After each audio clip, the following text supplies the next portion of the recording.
everybody. It is Wes McDonald, your flat rate bestie. How's it going? And Ken, welcome back. How are you, buddy?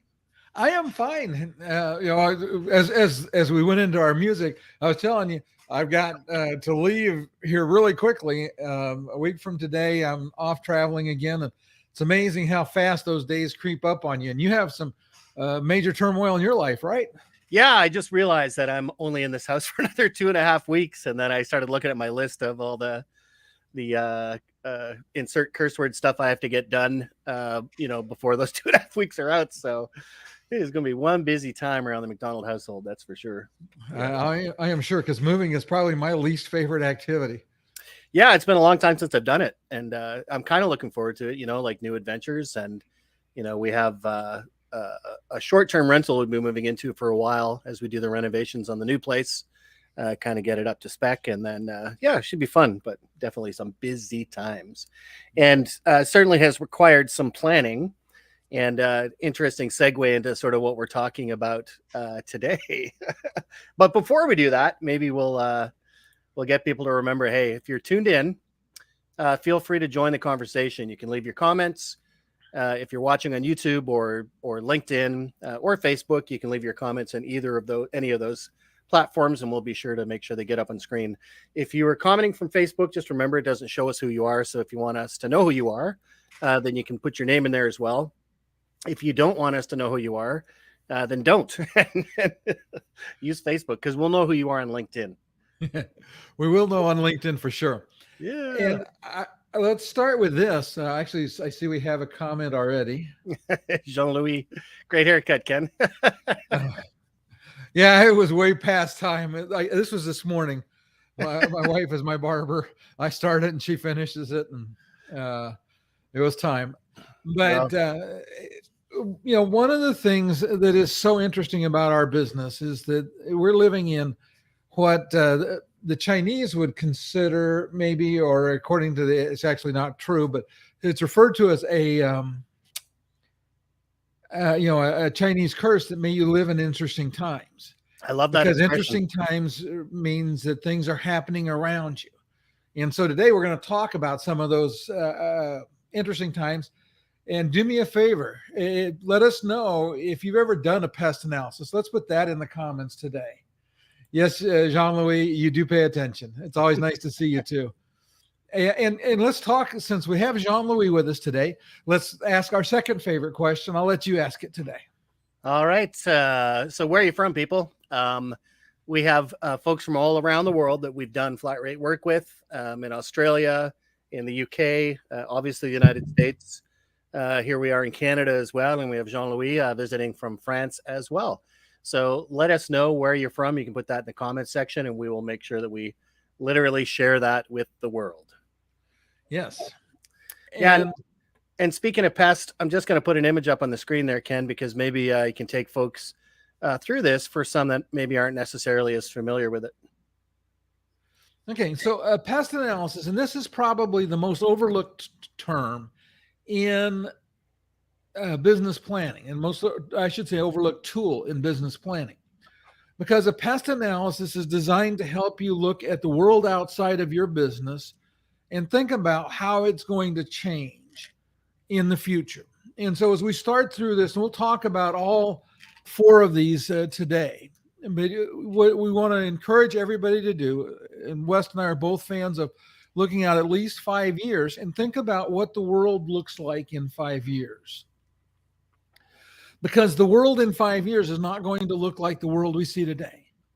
It's just not. Things are going to change. And if you don't account for those changes and look at, hi, Rick, nice to have you with us.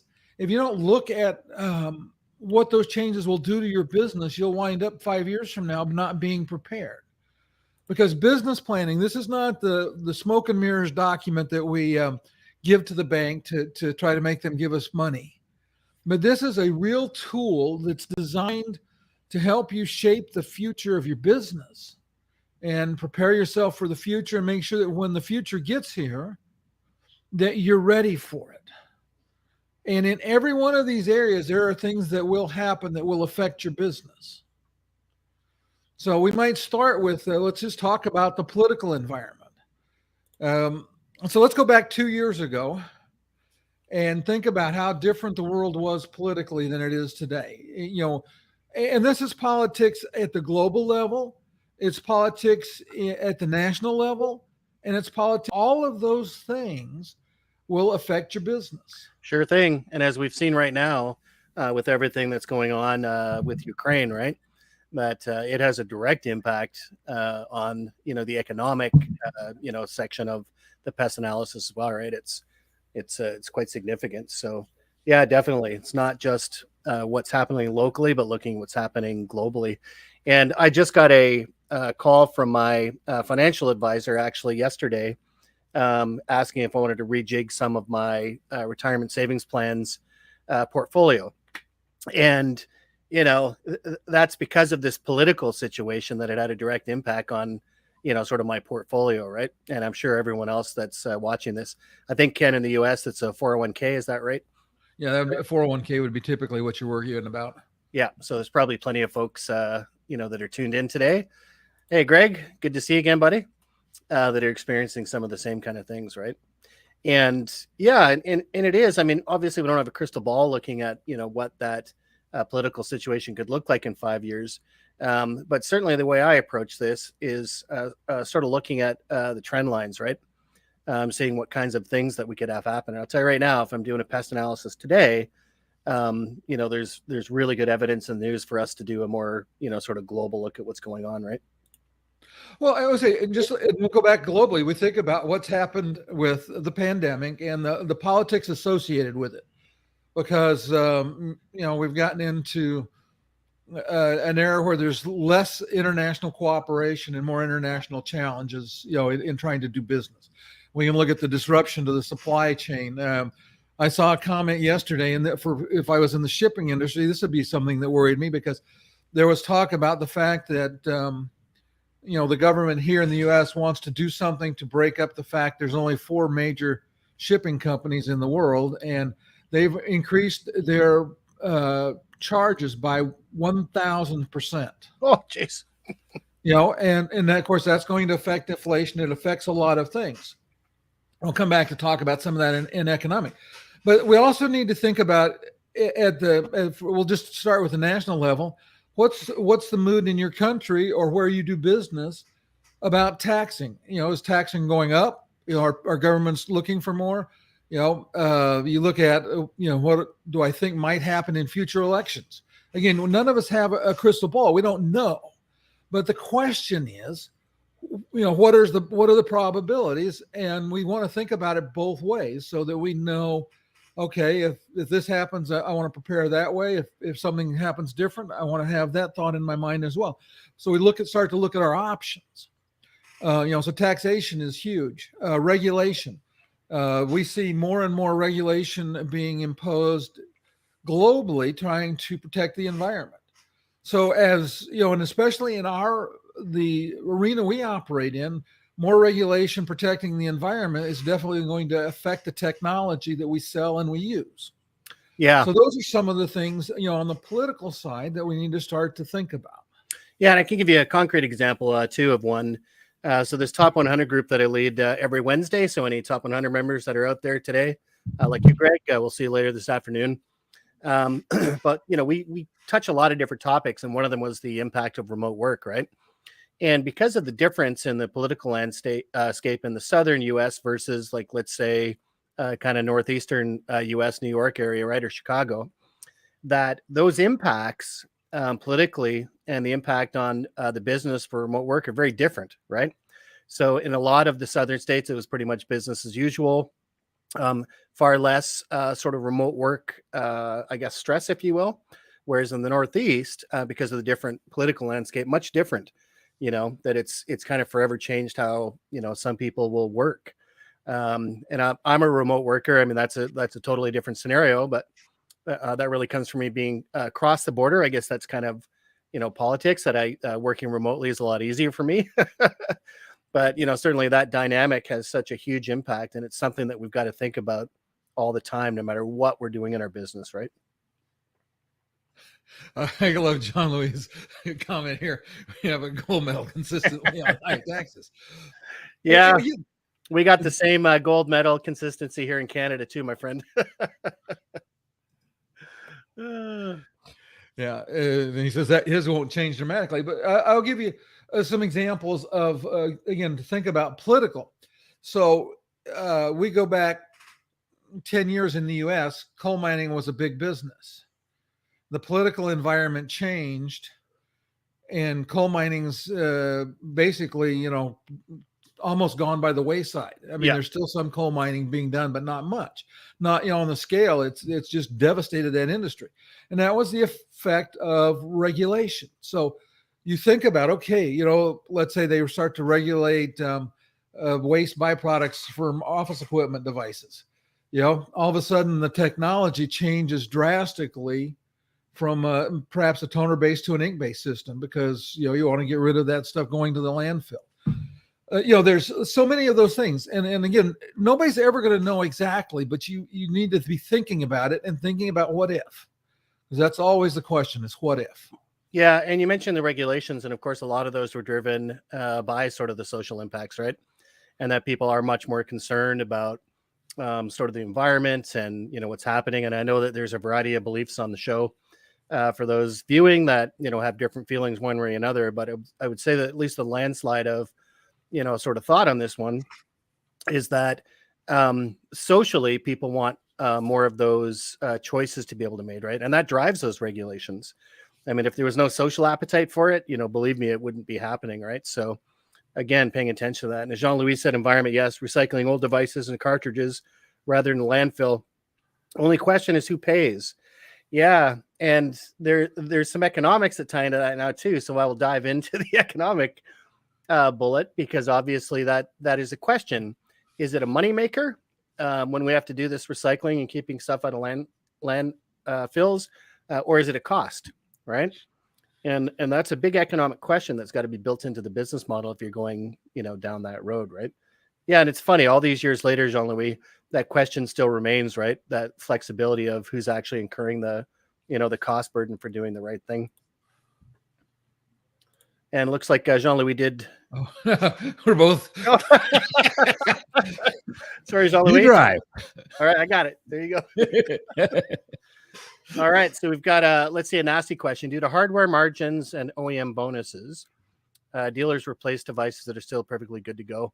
That must stop, but it affects drastically margin structure, business planning. Jean-Louis, I'm so glad you brought this up. I kid you not. I've been having this conversation, a serious conversation. I'm probably going to do an e-guide on this very, question that you raise, right? And this idea that the model right now is built, towards the sale of that hardware, from the way the OEMs compensate us for discounts and rebates, to then how we're forced to kind of compensate the reps as well to drive that behavior, which comes from the top down, right? And clearly with the supply chain issues right now, even if we want to sell all the equipment in the world, we just simply can't, right? That there's a problem with supply chain. And that does affect, when we look at the technological part of that, and maybe I'll bring that up in my banners here, is the supply chain, right? That the technology we need in that model simply doesn't work right now. And I do know, Jean-Louis, that one of your partners that you work with that's doing flat rate in Europe, that they own the equipment, and that model definitely drives a different business model and behavior, right?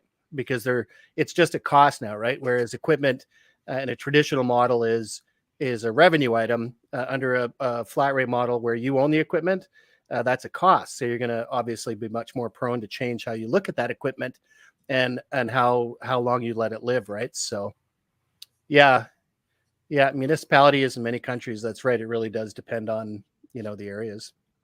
Well, I was going to say, you can look at in the U.S., we could call it the West Coast versus the East Coast.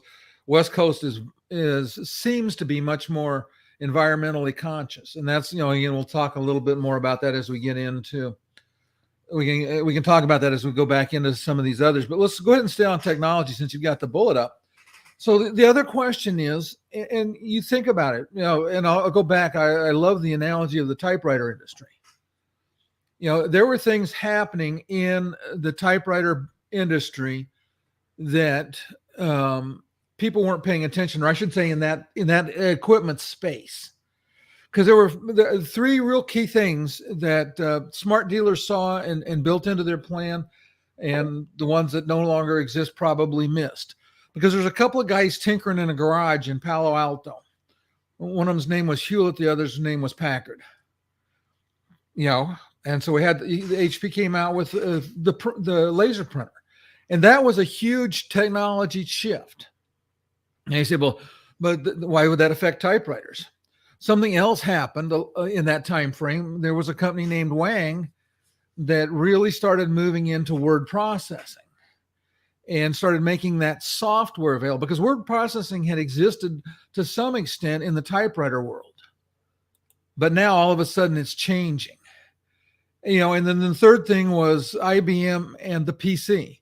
And everybody said IBM would never succeed in the PC business, and they were never really good at it, though Lenovo's still around. But what did happen is they drove the market to having a PC on everybody's desk. And those three technologies that were emerging, like I said, the smart people were looking out there 5 years, started seeing and hearing these things and started thinking about, what's that going to do to my business?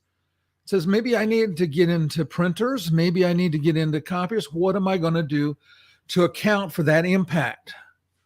I had companies up in North Dakota that I supported when I was at Sharp, and they still had typewriter in their name. None of them exist anymore. They just never made the mental transition. Well, we're seeing it today, and although we've seen some technological advances in the past, which were really hardware driven, that dramatically impacted how people work. Now, a lot of those are actually software driven, right? So, digital workflows that don't even require any kind of output, right? And certainly because of the political and the sociological factors that have affected us in the last 2 years, that's been driven fast forward, right? So certainly, I guess the reminder there is that whenever you're doing a pest analysis, to make sure, obviously, that you modify and fine tune it with the changing times. That's, it's like any business plan that it has to be done. But if you don't put it down on paper at first, then you have nowhere to go, right? What I really like about the pest analysis structure is that it forces us, unlike a traditional SWOT analysis, is to look very specifically at some things that we may not consider traditionally, right? Such as the political aspects of what's going on in the world, and the technological innovation that's going on in the world as well, right? So I'd certainly encourage anyone that's watching today, make sure that when you're looking at the technology side, it's not just what we have today, but how you think that's going to be impacted in the future. And I'd say, Ken, as bad as the pandemic has been on us, it's actually done us a favor in that it's accelerated some of those curves for direction, right? Like, we kind of know where things are going now. We're only going to probably get 60 or 65% of those print volumes back. How are we going to fill the gaps? What does our business plan look like to make up for that? And as John Louis mentioned earlier, selling less equipment. If you listen to folks that just did an interview with Jay McBain from Forrester Research, he does some great stuff on sort of the evolution of the channel and the development of the ecosystem. And everyone should check that out. We've actually got the MPSA has a session coming up with Jay McBain, I think on the 8th, and make sure you check that out, because he's going to be talking about this very thing. And in the technology world outside of print, they stopped selling hardware a long time ago, right? When you move to a true managed services model, you may have some hardware sales, but the odds are that some of the pieces that you're selling are actually being directly sold by the OEM, but you're making money on those additional $5 or $6 that are generated from every dollar that comes from that original, sort of OEM sale, right? So it's a very different thought process. And I think it's definitely one that we have to start taking more seriously, right? Yep. And while we're on technology, I just want to, this is one of the things that concerns me for most dealers, is you've got to go out and look at what's happening in the world of ink, because at the high end, ink is the dominant player now in the high end market. Yeah. Yeah, exactly. Yeah. And I love the comments. I get distracted with where I was going. But anyway, so we have to think about what's that going to do, because it affects the environment, which is a sociological and an economic issue.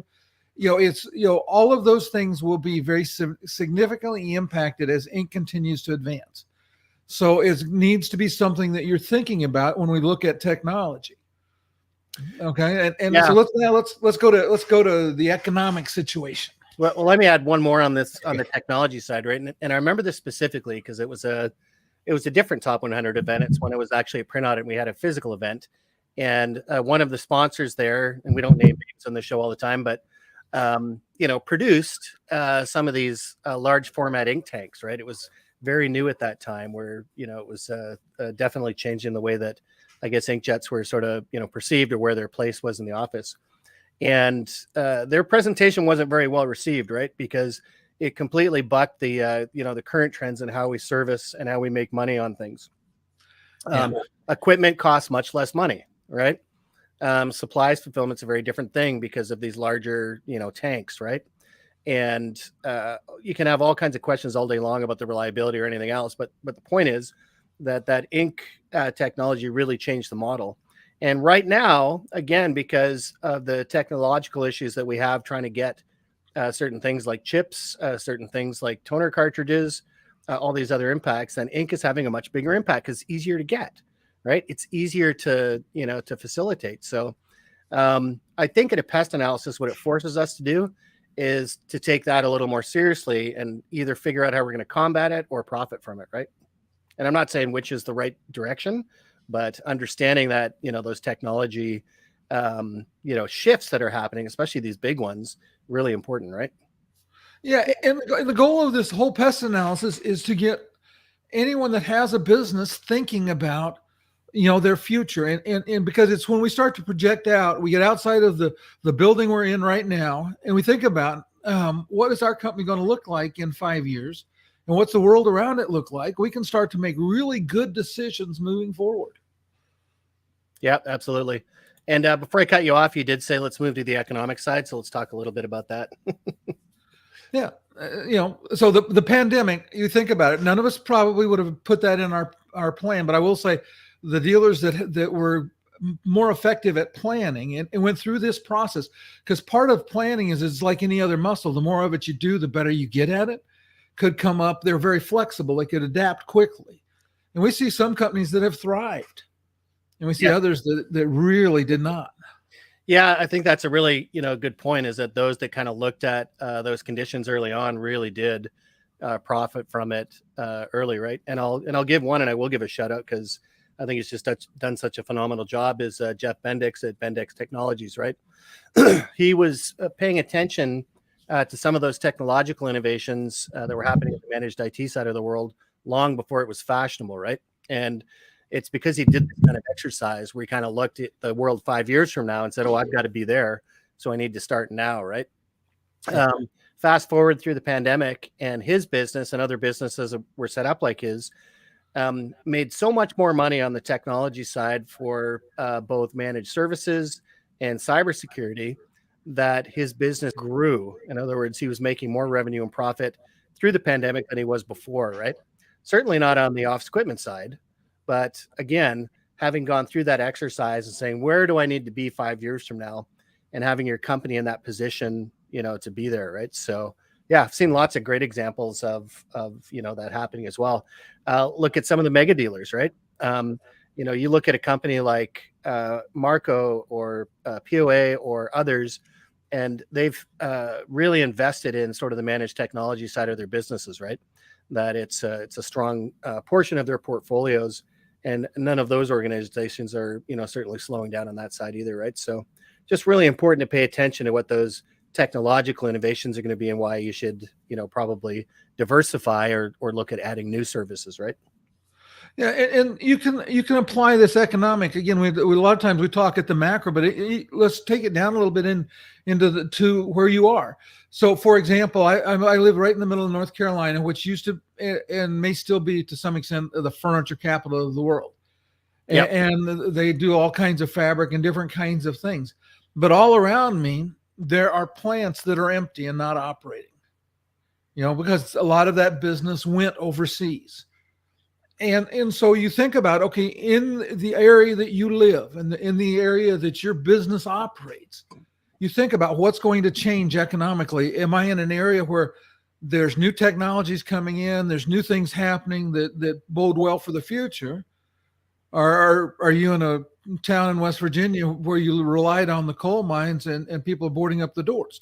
So you have to look at it at every level, at local, the state, and again, you're trying to look out down the road. What's happening?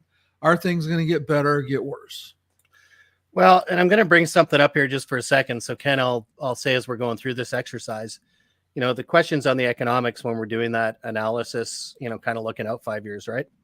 And one of the most popular guide that I've produced so far for Tiger Paw is called a practical guide to growth with converged services. I'm actually working on a revised, updated version for 2022 to 2028. And I just want to share this for 1 second, because obviously part of this economic analysis is, you tell me without knowing, Ken, like if I'm going to look at, sort of the economics of a different direction to head in my pest analysis, some different things to add on. What am I going to add? Am I going to add cybersecurity? Am I going to do pro AV? Am I going to do physical alarm security? What are those markets worth? Like, in other words, if I want to get in there, what are their growth weights look like, et cetera, right? So I'm just going to pop this up on the screen as you talk. Well, and I want to say, and I'm going to play a little bit off of that. So you look at the trends of what's growing in the world, what kinds of technologies are improving and increasing in penetration and in revenue and all of these things. And we see the more advanced technologies, we'll call it that, is where growth is. If we go back and we look at the trend, and this is part of what you'll look at it when you're doing the economics, what is the trend in my industry? And, tell me this, I'll let you answer this question, Wes. What has the trend in our industry been? We'll see you, John. Thanks for joining. Well, the trend in our industry, like I said, initially everyone was kind of going towards managed IT, right? And, so people would hear that someone's going to managed IT, and then maybe they go in that direction. And then I was having a conversation with someone like Chip Maselli, and they went hardcore on the AV side, right? And that's been an extremely powerful business, especially, again, because the research that I've been doing on the updated version of this guide, this is old stats from the one that I did just before the pandemic started. But the research I was doing on it said that the AV sector has had a huge amount of growth. It used to be compound annual growth. I'm going to show you that chart for 1 second. It showed compound annual growth, where are we here, of only 4.1% or 5% out of, the total growth available in these converged services. You know what that is now because of the pandemic? 11%. So it's jumped from 4% compound annual growth rates to over 11%. So I'm telling you, but in that same time frame, what happened to managed print? Well, it went down. So when you look at managed print, which is at 10.3%, I think the updated numbers that I have, it's at about 6%.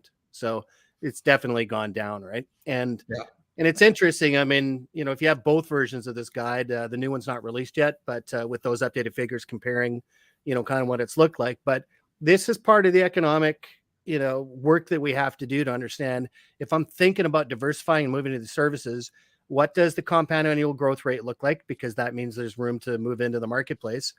And how much money is there in there, right? So the other thing I do, Ken, when I was going through that, because again, I want to understand the economic realities when I'm doing this pest analysis, right? I want to understand what the total revenue per seat is. And this is often an eye opener for people as well when they're looking at the economics. So if you look at managed print, it used to be between $17 and $24 per seat. And I think that's definitely come down to probably $11 to $20 per seat now, because not all those print volumes are coming back. And the cost of that print is coming down as well, right? And if you look at, let's say, cybersecurity, guess what the revenue per seat for that is? More? A lot more. Yes. Anywhere from $40 to $60 just for that security piece, right, per seat. And then you move into managed IT, and depending on how much of that stack that you get, it could be anywhere from $90 to $125 per seat, right? So these economic, factors for looking at which directions to go are going to be absolutely critical in my mind. Yeah, I agree 100%. And I think that, right now we get in our industry in general, we get such a small piece of that pie. That's graph you had up, it showed like 4.5% of the technology spend is that. So that means that there's 96% or 95.5% of that pie that you're not getting unless you're doing some kind of converged services. Yeah. And that's, IT providers would love to have your client base, because if they had your client base, they'd be printing money. They might as well just have their own press printing it out, because it's so lucrative for them compared to what we do in the core of our industry, I'll say. Yeah, it's true. So certainly, as you're working through those, those economic things, I guess my point being, it shouldn't just be a roundtable discussion with your, board of directors that put the research into it. Start looking at what the numbers are actually, telling you, right? So as you move through the political aspects, really dive into what's happening at all those levels. So locally at a state level or municipal level, state level, country, globally, certainly on the economic side, what those new opportunities actually, like how tangible are they? What's the scope of those opportunities, depending on where you want to go. I just think it's really important to do that homework, right? And let's talk about our last one. We got out of order, but that's okay. Let's talk about the sociological environment, because things are changing there. And this, I think that too many times people fail to look at these changes and apply it to their business. They see the world around them, they see people doing things, but they don't think about it. So let's go back. And this is something you're good at talking about. How much has the buying process changed? Oh boy. You want to talk about a huge social, change in the marketplace. And this is one of my favorites, right? I think the statistics are now that the buyer's journey, typically 70 to 79% of that journey is already completed before they want to talk to somebody, right? And I was having this conversation actually with Rick Lambert, and I was using an old fashioned term, which you said, oh yeah, the inside sales reps. And he goes, no, hold on. These days it's the inbound sales rep. And I was like, oh, of course. Yeah, it's different, right? Like, these leads are being generated from inbound activities, that they're doing their research, they're reading the reviews, right? We live in a review culture now. I mean, socially, right? Culturally, we're in a review world now, right? And all that stuff's out there, for the world to see, either in Google or Amazon or 5-star. There's so many resources out there for review culture, right? Yeah, and socially, that's really going to impact obviously the business plans for the next 5 years, right? I would certainly imagine that those social changes in the buyer process and the buyer habits would change the kinds of sales reps that I have, that mix, right? Okay, and so I'm going to add a couple other things to it. So now let's think about it. As my generation, being all us old farts are starting to retire and moving into that, into that, it's shifting the management teams and the buyers and everybody in the company into new generations. Well, guess what? If you do your research and you look at the difference between the baby boomers and the millennials and the Gen X, Gen Y, Gen Z, their social concerns and their priorities are different. Absolutely. Than what you're used to dealing with. And that affects us in several different ways, because it affects the hiring process. What new employees want, how long new employees will stay, those kinds of things. It also affects, they're much more socially conscious about things like the environment.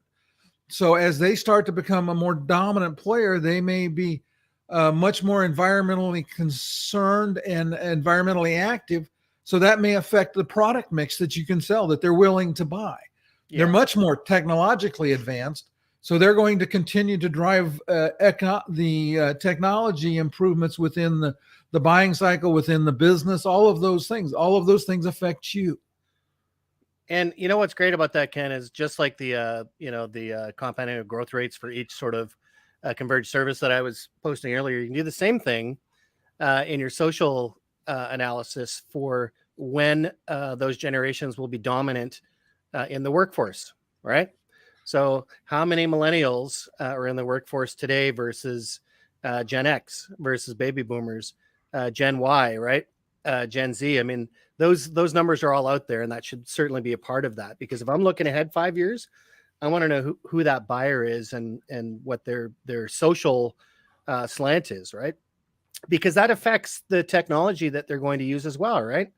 So when I started in the early days of the internet, one of my first sales jobs, I was selling corporate internet services, and at that time, Ken, it was it was only in universities and military, right? They were just starting to launch this stuff on the world, having an internet connection, either an ISDN line or POTS line, as they called it, plain old telephone, where you had a mod modem on it, like 9600 baud, like, or a T1 if you had the money. And the number of offices that I went into where the business owner said, kid, I like your spirit. If you want to leave your resume at the desk, feel free. But this thing that you're trying to sell, the internet, is a complete bust. It's not going to go anywhere. Why would I have a web page when I have the yellow pages, right? Why would I want an email when I just have to pick up the phone and call somebody, right? Like, kid, you have no idea. And, I got to say, I was obviously a little distressed that I'd made completely the wrong decision in my life at that time. But look what's happened, right? That the younger people that were involved in those buying decisions, those were the ones that bought it. So sociologically, that younger generation were the ones that said, oh my God, like I got to have this internet, right? So such an important factor. Yeah. And I want to, along those lines, it's going to change. Well, let's talk about John's statement here because we understand with it. Yeah. So let's read this one out because it's a longer one. What I struggle with within all the talks about getting into IT services is the fact that they're specialist services. Absolutely. It's not something one can just start up offering from scratch. Agreed. Offering managed security services without being a specialist in cybersecurity may be a very expensive experience when you get sued for any sort of security breach. Absolutely. And print resellers are good at managing assets, managing devices with a serial number and a contract attached to it. We're really good at that. And then I can't see the rest of it. I think he ran out of space. Oh, okay.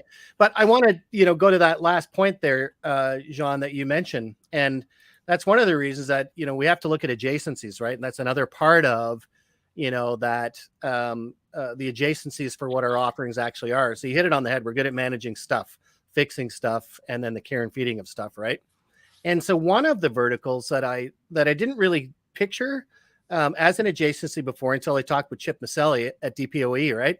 He said, Pro AV makes sense. He goes, like, monitors are things. They're things that we can sell. They're things that we can service and we can manage, right? And in addition to that, there's carry-on services like the care and feeding that we're used to with printers, only now it's digital. And the other thing is that paper and glass are kind of the same thing. They're both information mediums, right? And I really loved, sort of that look on it for it being that adjacent. Because Jean-Alfred, you're absolutely right that unless you're serious about these other verticals, you can't just put your toe in the water, right? That you have to have a serious amount of budget, a serious amount of people. This is not going to be a small effort. This is going to be a significant part of how you diversify your business. And it looks like I got the rest here. Print resellers are really good. Oh, here we go. Managing devices. We're really good at that. Managing devices with a serial number and contract. Yep. Really good at that. And there's a huge opportunity in professionalizing our services and to take on managing other devices too. But that seems to be not sexy enough. Yeah. And, at the end of the day, it's a business decision. It doesn't have to be sexy at all, right? So, John, I really love that, right? Do what you're good at. Find what those adjacencies are. And whether it's sexy or not, if it fits the business model and it helps you to grow, then that's the perfect decision, right? But again, yeah. I love his comments because he's really moving into those questions, right? Like, it's not just cursory while everyone else is doing it. It's like, no, I got to do this pest analysis. I got to understand what the implications are. Yeah, I was going to say, and that's exactly right. And that's why we're having this conversation today, not 5 years from now. Because as the world changes, was great, very good. As the world is changing, we start to prepare our company now for where we want to be in 5 years. So yeah, I wouldn't encourage anybody to run out and jump into IT. No, that's not the way to do it. But there are ways to move in that direction. There are global companies that will white label IT support for you. So you get the recurring revenue, you get a piece of the recurring revenue. You don't get all of it because they're going to keep the biggest share. But they start to move you in that direction. My favorite, well, I won't say my favorite, but one of my favorites is managed UCaaS. Because there are providers right now that are global providers that will basically go in and sell it for you. They'll take care of installing it other than the physical process of hauling the boxes out and setting them on the desk and plugging the cable in. They'll do all of that for you. And then you can move into the position of that you start to support it and they pay you more. But now, there's so many reasons that this is important. And I won't even start because Wes knows I could go for hours about this. I'm pretty passionate on it. But the key starts with figuring out where you want to be. What do you want your dealership to look like in 5 years? Because if you don't know that, if you don't have some kind of an idea of what 5 years from now looks like for your company, you could wake up 5 years from now and still be where you are. And that might not be the best place to be.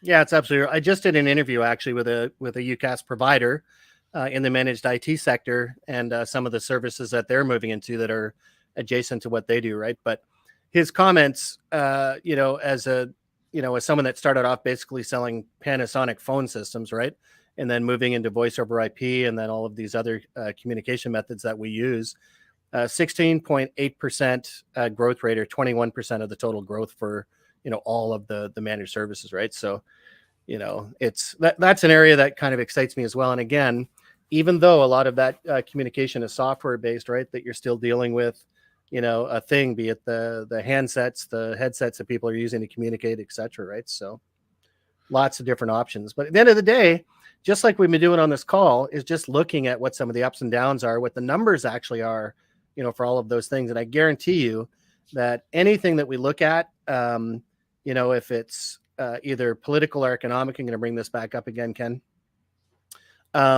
Any of these sections we can quantify, right? And of course, we have to do some qualitative analysis in there as well. But politically, we can certainly quantify that. Economically, we can. Socially, technologically, lots of room to do the work, to do the homework. And, I would say I'd find it hard to believe anyone would disagree that it's a good exercise to go through as you're starting to look for the next 5 years.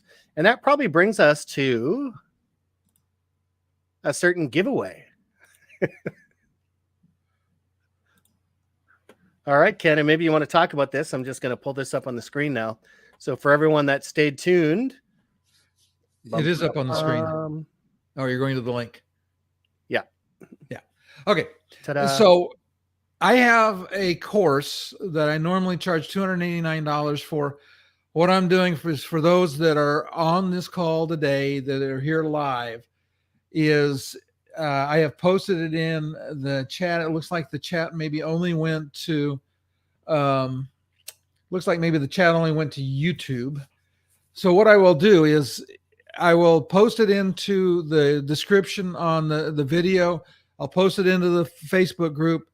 On the Facebook group, actually, there's a time limit on it. You have to respond by the end of March to get the free course, and then it goes back to being $289.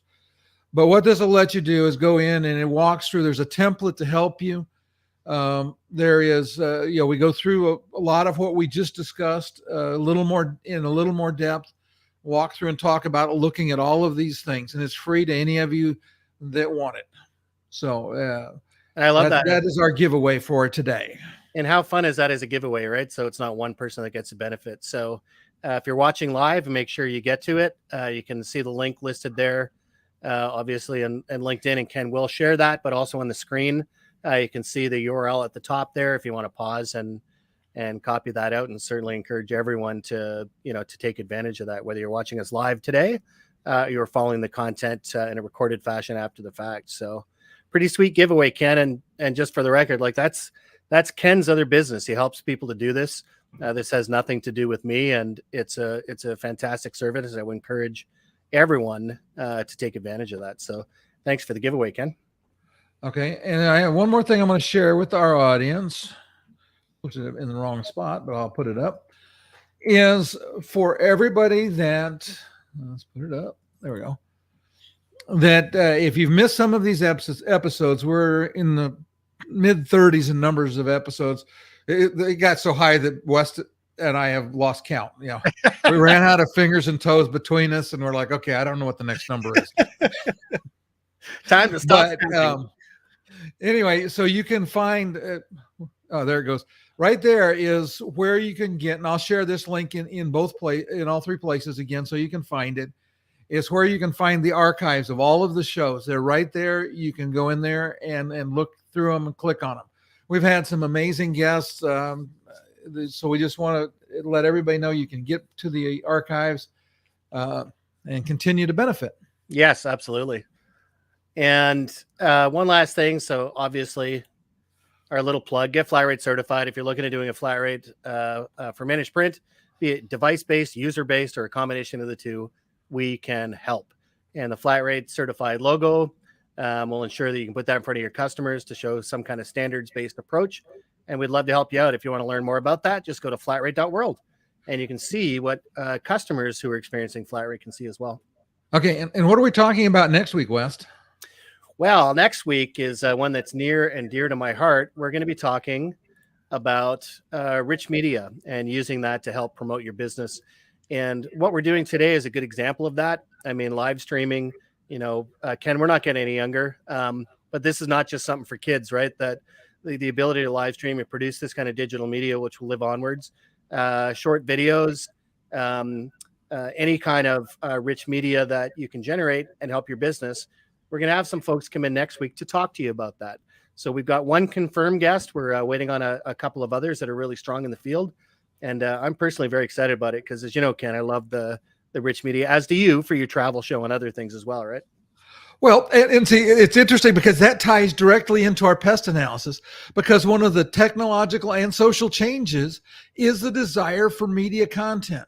You bet. It's one of the things I teach service managers is that you've got to be thinking about when you get a good letter from a customer that says, hey, Billy Bob did it. I'll use my Southern term. Billy Bob did a good job. Say, hey, y'all, Billy Bob did a good job. My North Carolina, where I live, roots showing now.